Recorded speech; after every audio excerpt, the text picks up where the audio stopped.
Our English class begins now. Okay, in today's class we will learn the present, past, and future tenses.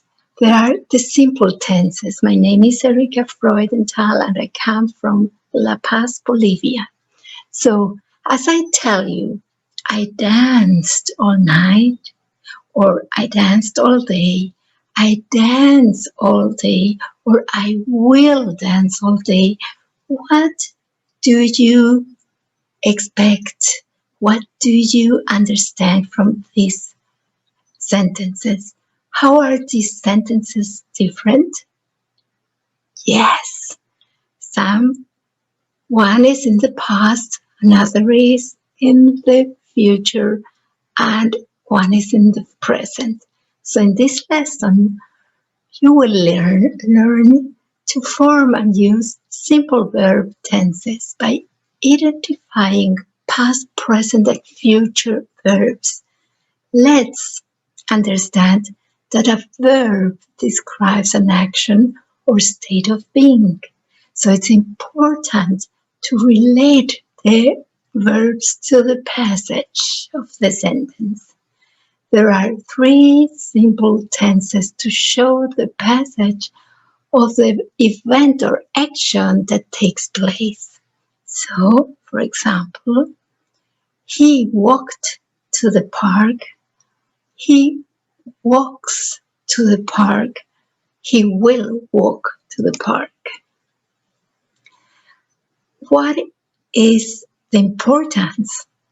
Yes, the importance is that a common mistake while writing a paragraph is that the sentences are inconsistent, so that the script doesn't make sense anymore.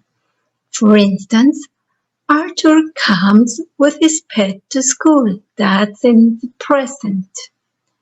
That's a present verb. As a student showed asthmatic symptoms, the teacher sent them home. So here in this sentence, there are 2 past verbs, showed and sent. So the correct way to write it is Arthur came with his pet to school. Another example is Otto cleaned his rooms this morning. This verb cleaned shows the past of the action. It has already happened. Otto cleans his room now. It's the present. It's a present verb, cleans.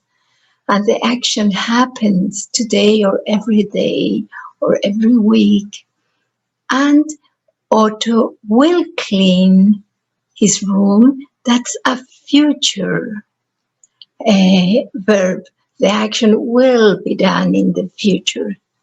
I have written some examples, and now your work, that's a guided practice, is to read that sentences in small groups and provide another examples. Because the next thing we will do is an interactive writing strategy. So after you write your examples, past, present, and future simple tenses, you will have to write them at different working stations. So the working station past is there at my right. Then there is another parking station with the present, and at my left, the future. So each group will write a sentence, a tense in a working station. And after 5 minutes, each group will have to go to another station to either to write the missing tenses. Yes? Okay, let's do this work.